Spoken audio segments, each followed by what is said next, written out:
Jemaat yang diberkati Tuhan, mari kita berdoa sebelum kita membaca Yehezkiel pasal 37 ayat 24 sampai 28. Ya Tuhan, berkatilah kami dengan Roh-Mu yang kudus, supaya kami boleh membaca dan memahami firman-Mu, dan Roh Kudus-Mu jualah yang menolong kami untuk melakukan firman Tuhan dalam hidup kami hari demi hari.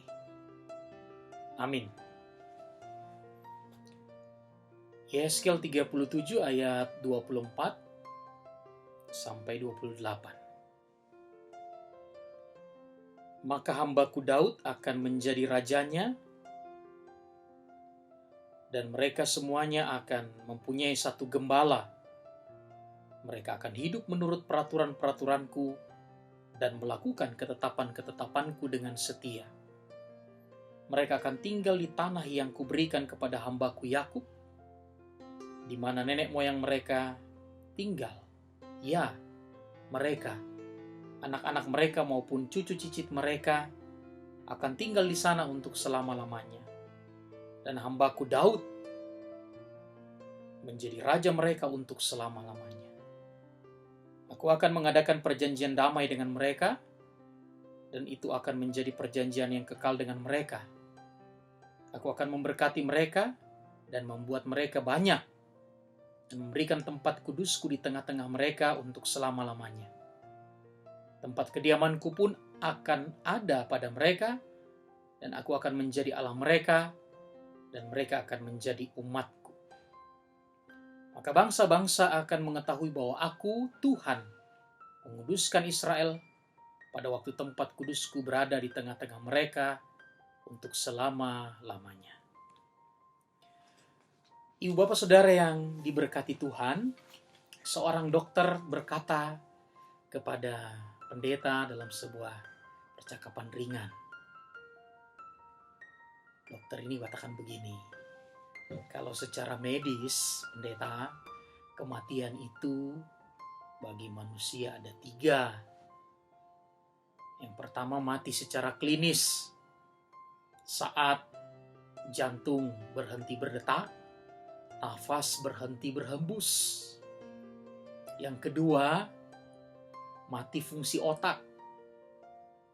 Dikala otak manusia sebagai pusat pengendali utama seluruh sistem saraf tidak lagi berfungsi normal, maka manusia mati fungsi otak. Yang ketiga, kematian secara biologis. Hal itu terjadi karena miliaran sel tubuh manusia tidak dapat lagi melakukan regenerasi. Maka kematian dialami oleh manusia. Lalu pendeta berkata begini, bagi saya kematian itu tidak hanya seperti yang disebutkan tadi. Ketika manusia kehilangan harapan akan hidup yang lebih baik, dikala ia kehilangan memori akan cinta Allah yang tidak berkesudahan dalam hidupnya,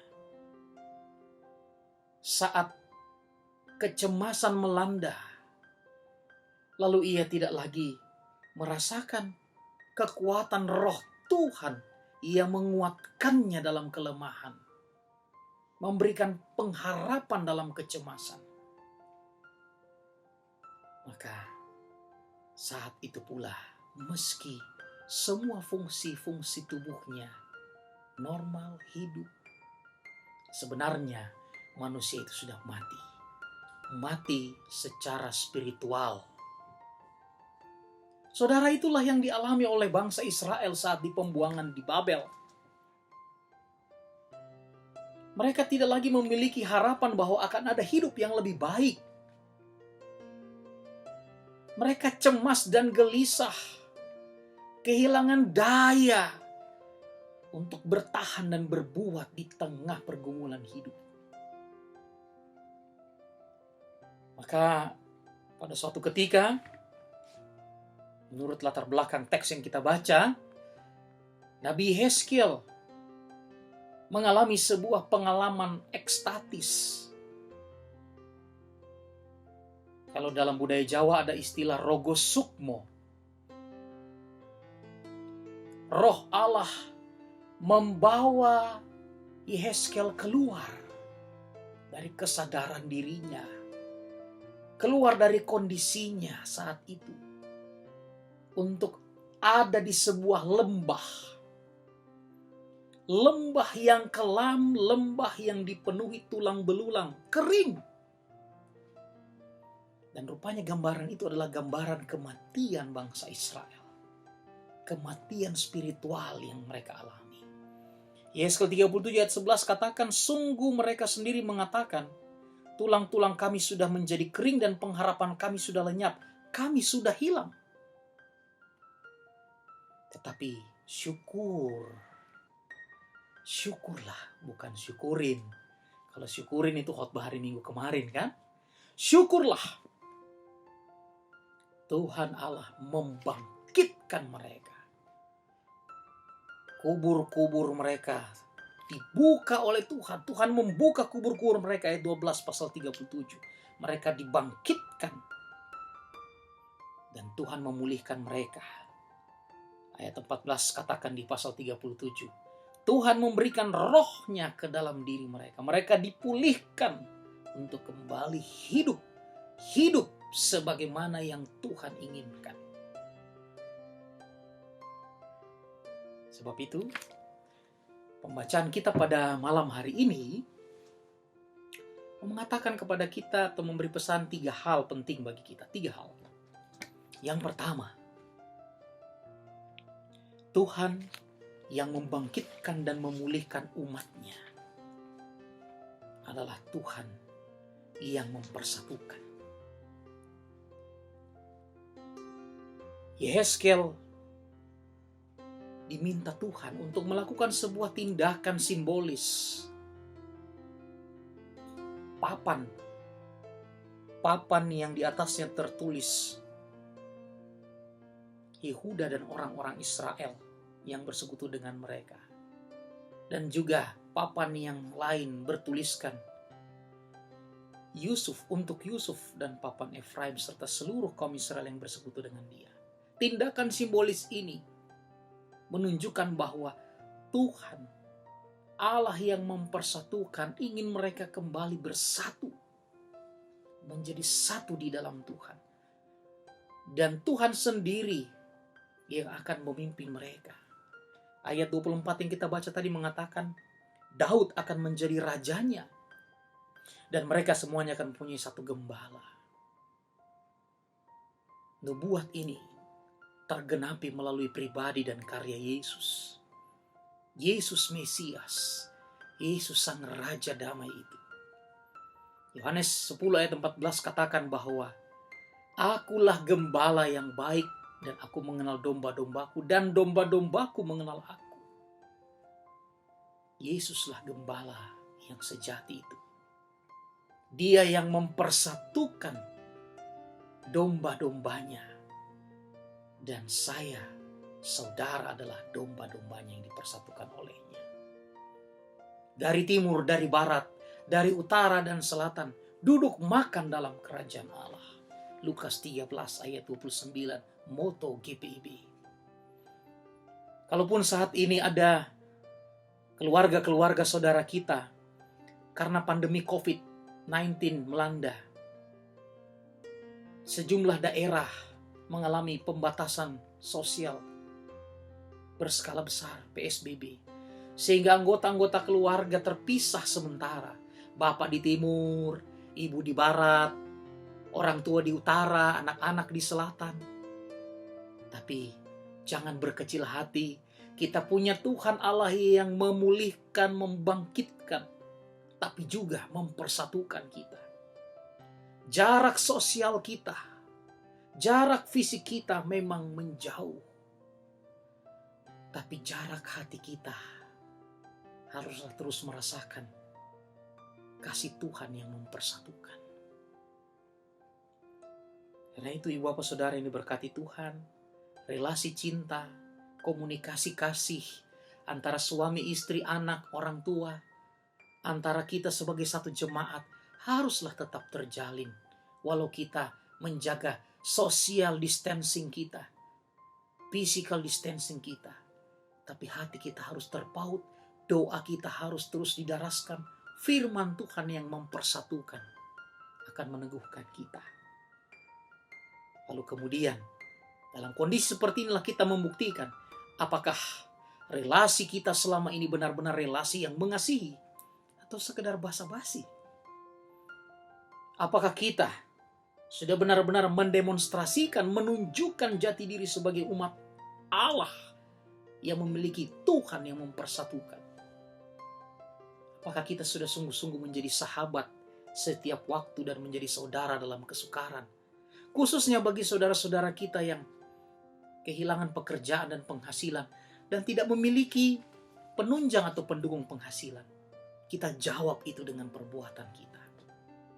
Yang berikut lewat firman Tuhan kita diingatkan bersama bahwa yang namanya penderitaan tidak dapat menghalau kehadiran Allah. Allah hadir dan turut mengalami derita kita, pergumulan kita. Dia tidak pernah alpa dalam derita kita. Karena dia adalah kasih. Allah adalah kasih. 1 Yohanes 4 ayat 8. Itu hakikatnya. Karena kasihnya sehingga dia menjadi El Berit, Allah perjanjian. Dia memprakarsai perjanjian itu. Memulai perjanjian itu dengan umatnya. Dia setia pada perjanjian dengan umatnya dan dia baharui perjanjian itu.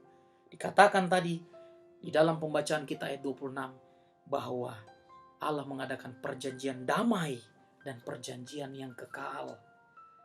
Walaupun umatnya, kita tahu umatnya itu kepala batu. Kalau istilah Jawa dablek. Tapi Allah tetap mau menjalin ikatan perjanjian. Karena dia mengasihi umatnya. Mengasihi saya dan saudara juga. Sebab itulah di musim COVID ini, tengah kondisi kita bergumul, mari kita tetap meyakini bahwa Tuhan selalu ingat kita. Dia ingat akan janji-janjinya yang Ia firmankan untuk menguatkan kita. Dia tidak meninggalkan kita. Ingatlah bahwa kemahakuasaan Allah itu tidak terletak semata-mata pada kemampuannya untuk menghilangkan penderitaan, tapi juga pada kasihnya untuk menyertai kita menanggung penderitaan. Karena itu Paulus bilang, sebab jika aku lemah, aku kuat. Mengapa? Karena daya roh Allah selalu menguatkannya. Maka pesan ketiga firman Tuhan mau mengingatkan kita semua bahwa hidup yang dihidupi, yang diarahkan, yang dikendalikan oleh roh Allah akan sanggup memikul beban-beban masalah kita. Itulah hidup spiritual, yaitu hidup yang berpusat pada roh Allah, dijiwai oleh roh Allah dengan tetap ada di tengah kehidupan dunia ini dengan segala masalahnya. Sebelum wabah COVID melanda dunia, kita semua hidup dengan mobilitas tinggi. Kesibukan dan keriuhan aktivitas kerja di luar rumah tidak dapat kita hindari. Waktu untuk berdoa, untuk berkontemplasi, untuk menghayati doa dan firman Tuhan bersama keluarga jarang terjadi. Namun ketika COVID-19 melanda, hampir semua lini kehidupan berubah.